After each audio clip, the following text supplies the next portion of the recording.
the song that brought Paul McCartney to tears for John Lennon.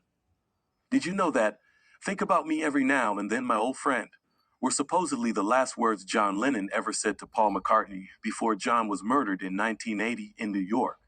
When the Beatles split in 1970, all the bandmates went their separate ways, with most of them not meeting up again for years.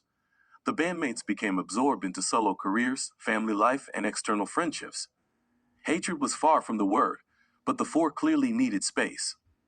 Except for a handful of collaborations, namely Harrison's appearance on Lennon's Imagine and 1973's Ringo, the Beatles remained family at arm's length from one another throughout the 1970s.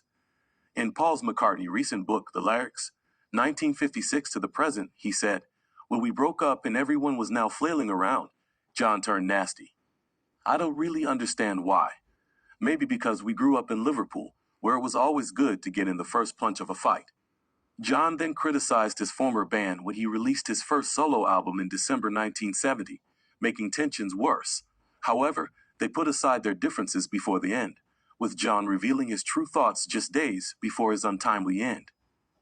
In 1976, Lorne Michaels famously offered the Beatles $3,000 to reunite during an episode of Saturday Night Live. Reportedly, Lennon and McCartney were actually together that evening at the Dakota, just a mile and a half away from the NBC studios at Rockefeller Plaza, and briefly considered popping down to show their faces. The next day, McCartney called in at Lennon's New York residence, but was sadly turned away. "I said to him, 'Please call before you come over.' It's not 1956, and turning up at the door isn't the same anymore. Just give me a ring," Lennon told Playboy in 1980. He was upset by that, but I didn't mean it badly. I just meant that. In 1974, the pair began to bridge the gap that grew increasingly distant after the band's breakup after Paul and Linda McCartney came to visit him in the studio. John was working with Harry Nilsson in Los Angeles during his fabled Lost Weekend, having broken up with Yoko Ono, and Paul dropped in to surprise him, which resulted in a jam session. They recorded the session, but nothing particularly fruitful came of it, and it turned out to be the final time the pair would record anything together. In Lennon's later years, the friends did continue to speak from time to time. McCartney told BBC, "I would make calls to John occasionally," he said. "We just talked kids and baking bread." When Paul was recording his Tug of War album in George Martin's studios at Montserrat, he also recorded a song with Carl Perkins, Get It. Carl spent 8 days with Paul, Linda, and George Martin.